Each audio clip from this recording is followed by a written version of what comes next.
Thank you for joining us. You have been watching the morning worship services of Calvary Baptist Church, Joplin, Missouri. If you have made a commitment of faith or would like more information, please call Collect, area code 417-781-1841. For a small donation, tapes of our worship services are available. Please address all correspondence to Calvary Baptist Church, 50th and Brookwood Drive, Post Office Box 3777, Joplin, Missouri, 64803-3777. Hey, Four States, ringing the New Year right with the Kicks 94 Radio KSN TV 1991 New Year's Eve Bash. Hi, I'm Mike Lang. Last year's party was so much fun, we're doing it again. It starts at 9 o'clock at the Hammons Trade Center. This year, dance to the music of George Dearborn. There'll be free party favors and a complimentary midnight champagne toast. Tickets are available at these locations. It's the Four States' biggest New Year's Eve bash, and it's brought to you by your friends at Kicks 94 FM Radio and KSN TV. Don't miss your chance to save up to 50% off now at the Attic, the Closet, and the Dutch Shop, 2722 Main, Joplin. The holiday season is a time of celebration, but if you celebrate too much, you could be putting your life and others in jeopardy. To help prevent that, Duffy Distributing and 408 Cab are co-sponsoring Operation Drink Safely. Participating businesses will call a cab for you in the event you are unable to drive. The ride will be courtesy of 408 and Duffy Distributing. Please have a safe and happy holiday season. The place to be.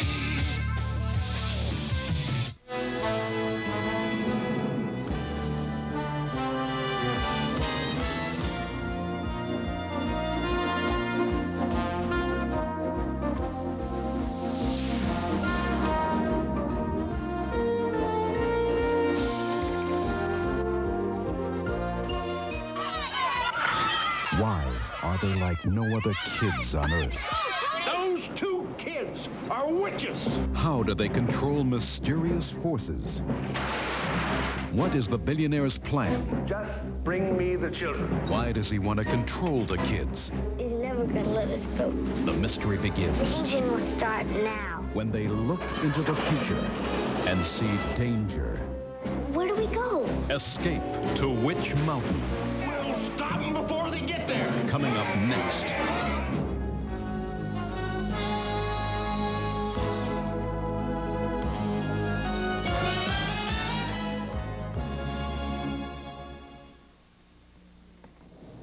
All day long, I got road again.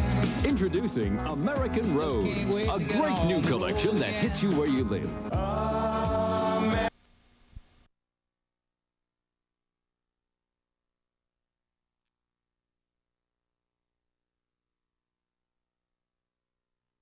History. I'm Pernell Roberts. Join me tonight on FBI, The Untold Story.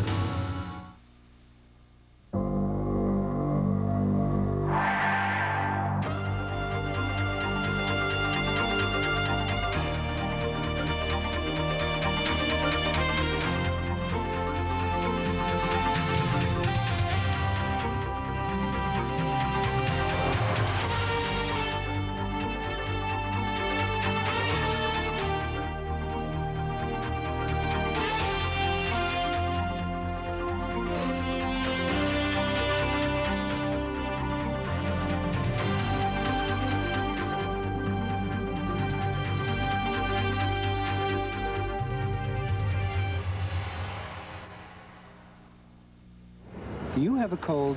Yes, I do have a cold. Here's 2 cold medicines. This relieves these 3 symptoms, this 9. Choose one. I would use this one. Why? That's my cold. The fever, the headaches, the sinus congestion. Here's what you chose. I'm totally amazed. Would you try Dristan Cold? Absolutely. How do you feel? I feel amazingly good. Dristan really works. Dristan, the face of relief today.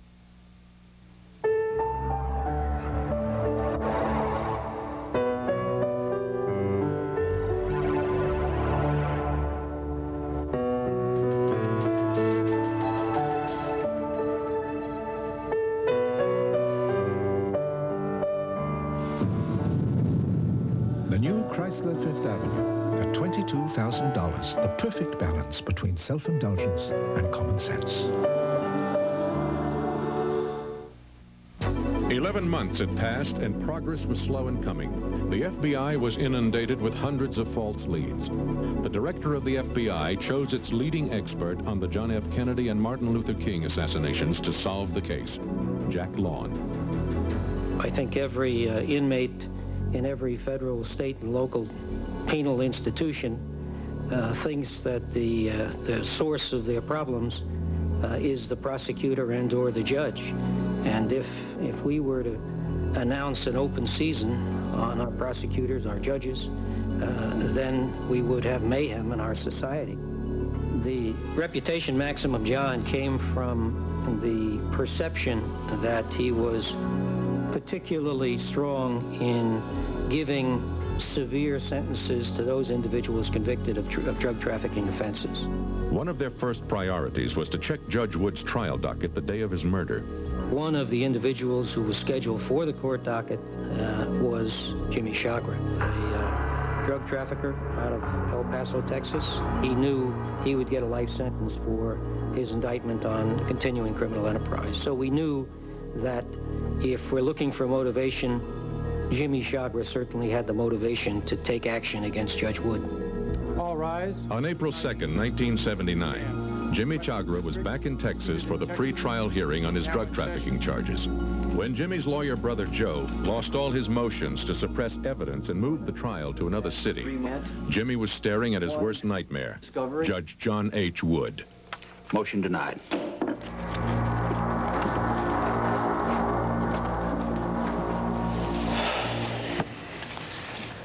I can't let this guy put me away. I think we only got one choice. Off him. Are you serious? A new judge. Anybody will go easy around me. Yeah, that's for sure. Hell, I might even get an acquittal. Are you with me or not? Just make sure you hire a pro, you understand? Jimmy was released on bail. While he awaited trial, he took a private jet to Las Vegas, where he was known as a high roller. That's where convicted murderer Charles Harrelson and his wife, Joanne, paid him a visit. She was a card counter and Jimmy's old blackjack pal. Jimmy's brother Lee had recently been murdered. Harrelson hoped Jimmy would give him a contract to rub out the killers. Jimmy! Joanne! Hey, gorgeous. How are you? All right. Wow. Listen, I want you to meet my new husband, Charles Harrelson. Honey, this is the Jimmy Chagra. Yeah, everybody knows who Jimmy is. You on a roll tonight? Every night. You here to play? Yeah, but not in the tournament. I got to get these Rusties back in shape. It's been almost 2 years since he's been in Vegas. Yeah. Had a bad streak or what? Bad luck. I did some time. Listen, I heard about what happened to Lee. I'm sorry to hear about that. Yeah, thanks, sir. You gonna move on the guys that took your brother out? Well, I can't do that till I take care of my own problem. You ever hear of Judge Wood? Listen, if I can help you with that, you just let me know. ZPG, what's that supposed to mean? It's what I believe in. Zero population growth. On May 29, 1979, a gunman flattened a tire on Judge Wood's car. Then he waited for his prey in the parking lot of the Chateau Dijon townhouses. It's my belief that he probably intended to kill the judge in the carport. He probably believed that Judge Wood would come, get in the car to go to work, find the flat tire, and his first plan would have been to shoot him there in the carport. Mrs. Wood got out of her car, and they both went back in the house. At that point, he probably decided to do it in a different manner.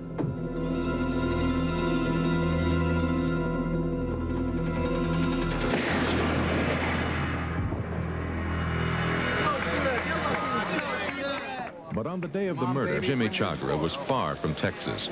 For some time, he had been living it up in Las Vegas on the drug money that made him rich, dropping a fortune on the casino tables.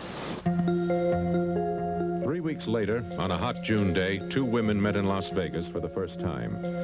One was 20-year-old Teresa Starr, Charles Harrelson's stepdaughter. Harrelson had sent her to pick up a package and bring it home on the next flight. I had no idea who it would be. Shows up. It's a woman, pregnant woman, a good-looking woman. The other woman was Liz Chagra. Her husband, Jimmy, sent her to make the delivery. She brought in a little attaché case, all leather, and the package was in there. She wiped her fingerprints off the handle. After, you know, she sat it down and she wiped it off, and she left. The indications were that she did not know when she received the payoff that she was, in fact, receiving the payoff for the murder of Judge Wood. She was told by Charles Harrelson not to say anything about it to anyone, not to discuss it with anyone if interviewed, and to take it to her grave. I never opened it. I never even tried to peek. I just did exactly what I was told, and it was real important to me to follow my instructions completely. I get back with the package, and I throw it over the front seat, and for the first time I get to see what's inside. And Mother and Charles are, you know, both on each side, and they're all excited. My mother opens it up. Charles is driving. My mother opens it up, and I see all of these $100 bills. Meanwhile, Jimmy Chagra had gotten nervous and jumped bail on his drug trafficking charges, which made him an even greater suspect in the eyes of the FBI. When he was caught and sent back to Texas for his trial, the man who took Judge Wood's place on the bench was just as tough. When the jury found him guilty, Judge William Sessions sentenced him to 30 years in the U.S. penitentiary at Leavenworth. However, the FBI still hadn't linked Jimmy to the Wood murder. There was an agent assigned to Leavenworth in whom I had great confidence.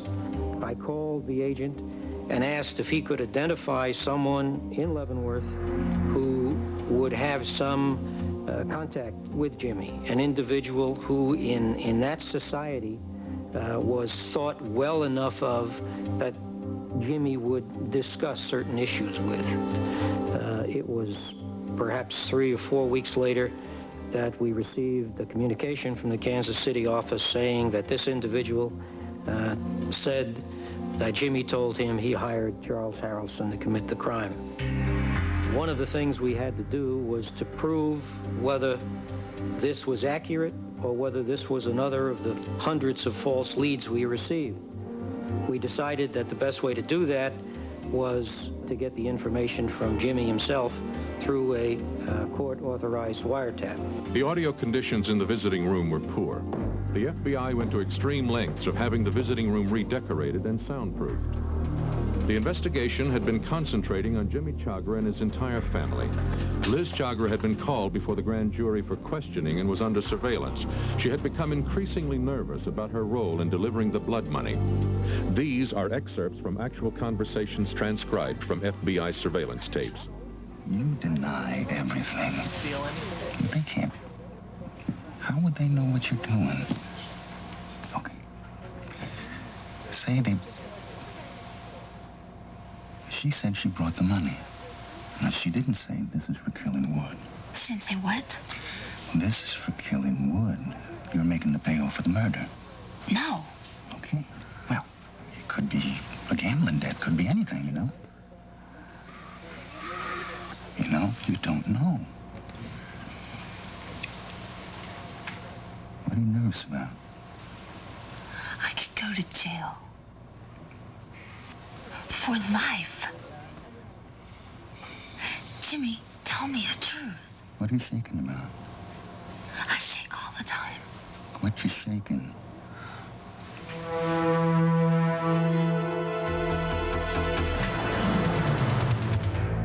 I was told by Mother and Charles that there was heat on them, and it was because a judge was murdered. Charles Harrelson left Houston. He was back on the road, running from an unrelated drug and weapons charge. But the FBI still couldn't prove his involvement in Judge Wood's murder. Harrelson thought that we had him under surveillance all the time, but he was, at least in my view, creating his own problems by his heavy use of cocaine.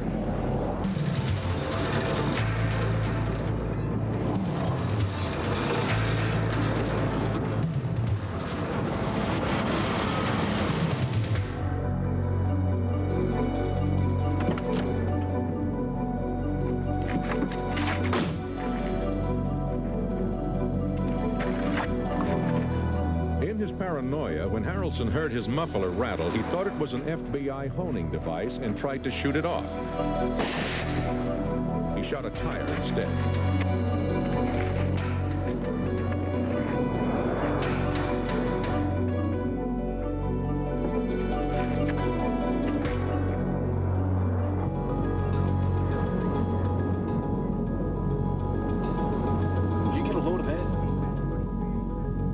Became more and more irrational, more and more paranoid as he became a heavier and heavier user of cocaine. Don't come in here, I'll splatter my brains all over you.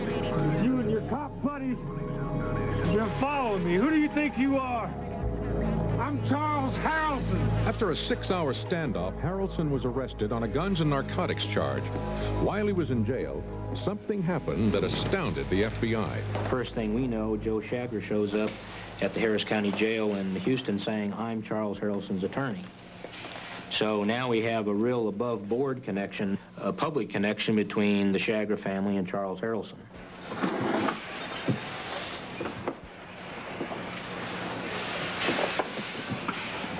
You gotta go out there and find that gun. Where is it? You got a piece of paper and a pencil?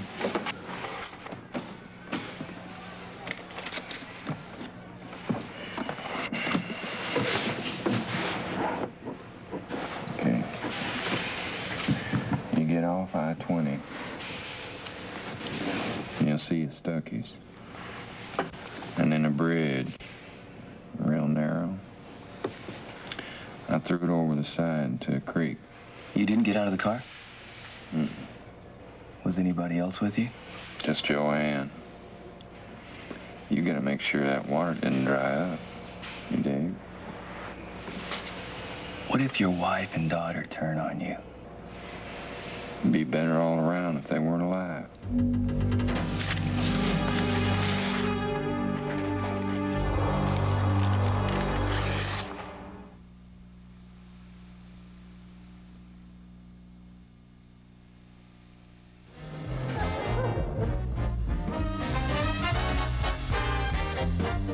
Someone's taken some steps to juice up their batteries. And today's Duracell batteries can even outlast the ones we made just a few years back.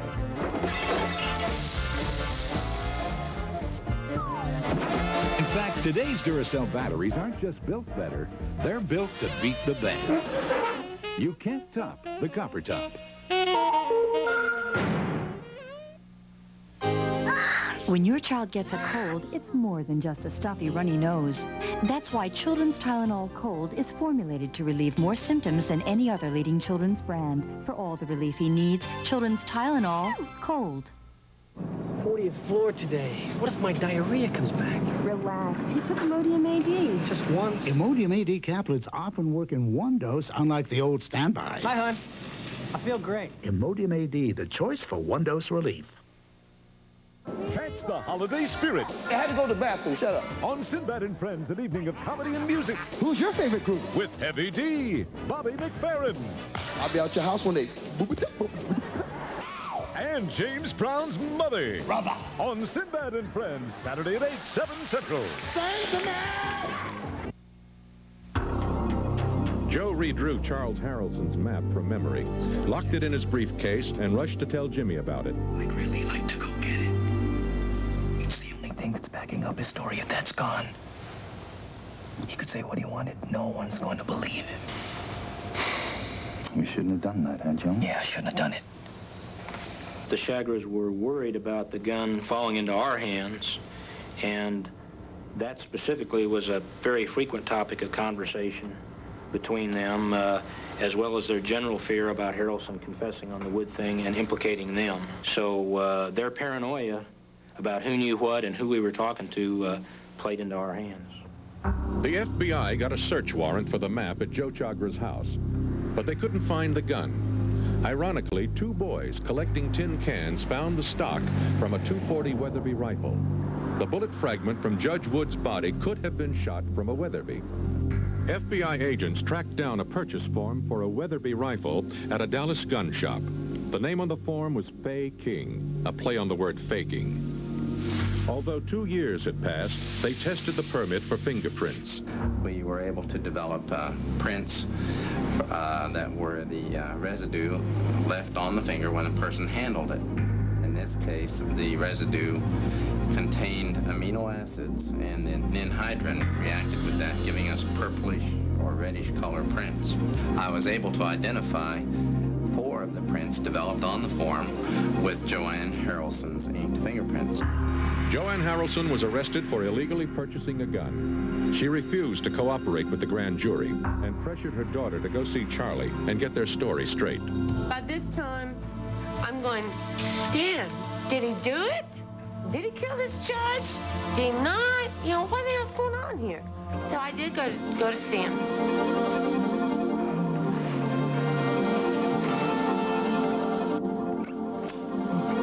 You pretty blonde thing.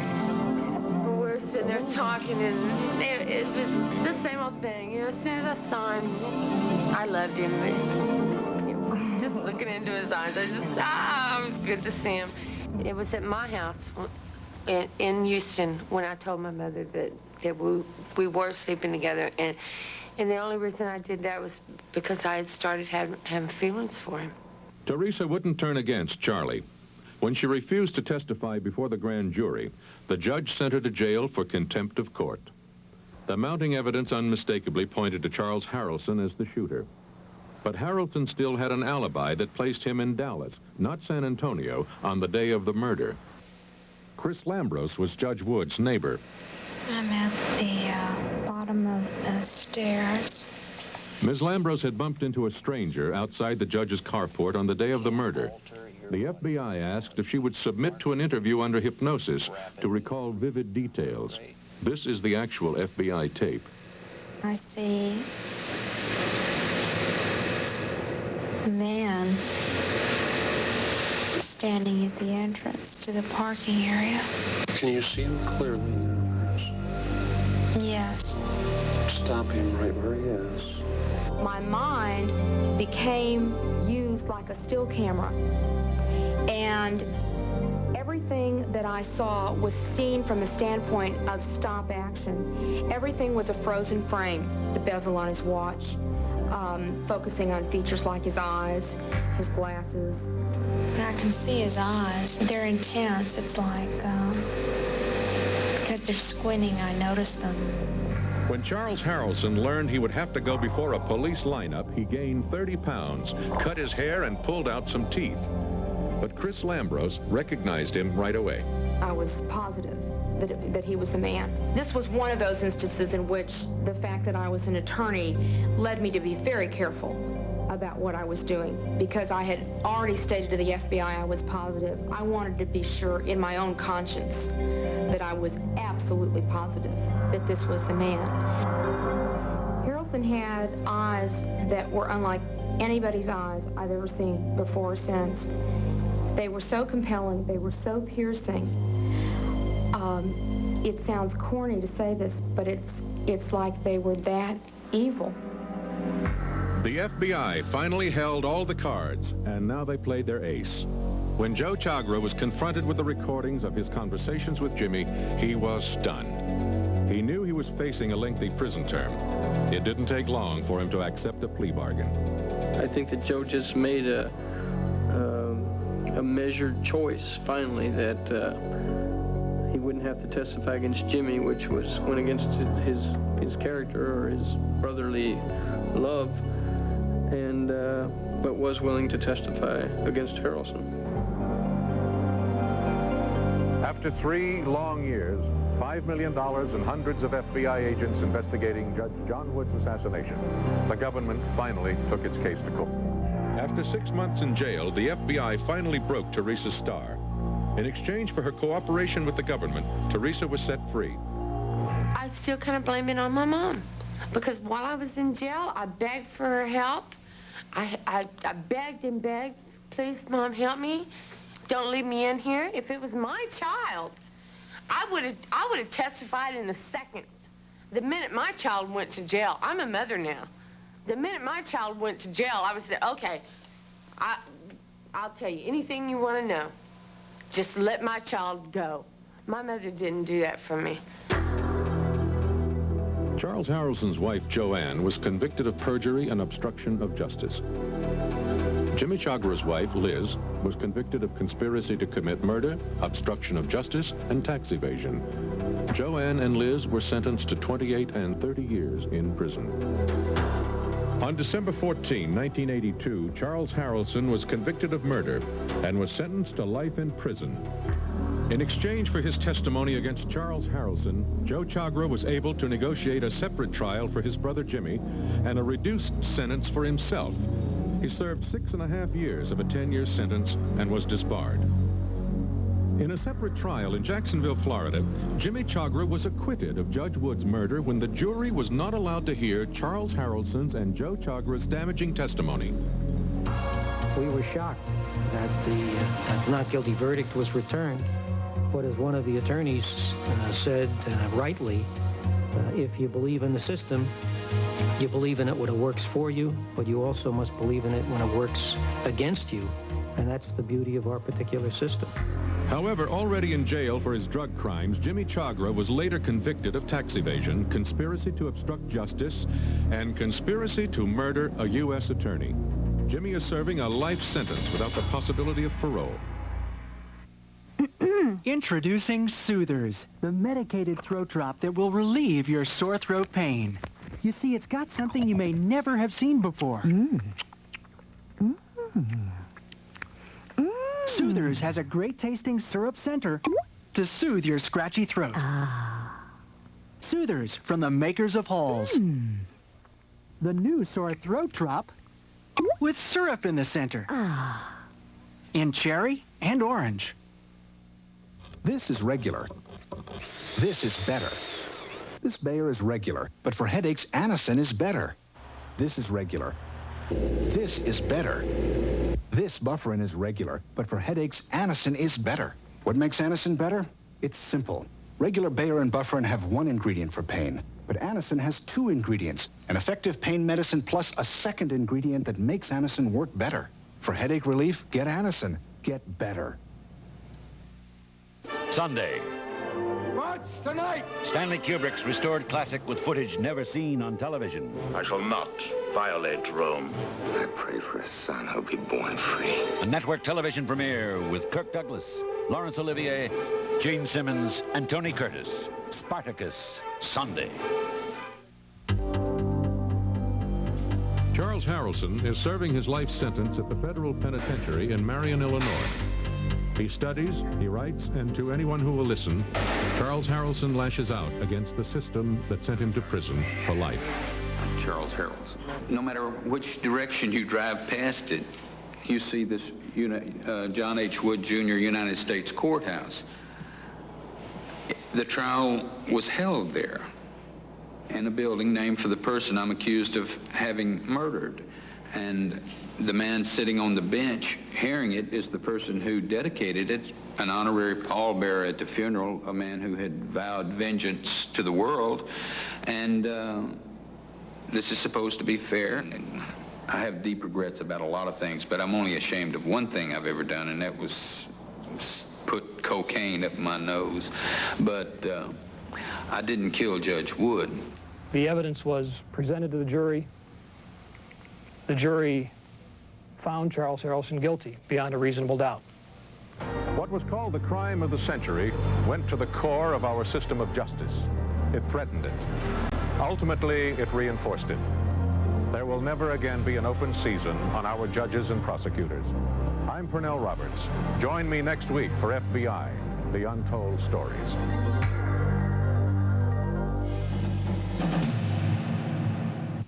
Look, I'd like to help, but I don't want to get killed. Starting January 6th, FBI, The Untold Stories, moves to Monday at 8, 7 Central. Join us when a small town is overwhelmed by a major prostitution ring and local police ask the FBI for help. You've been telling those federal bastards everything. I'm Sam Donaldson. Later on Nightline, the brutal civil war in Yugoslavia hits home. Croatians in the U.S. struggle to help loved ones caught in the fighting. Stay tuned for American Detective next.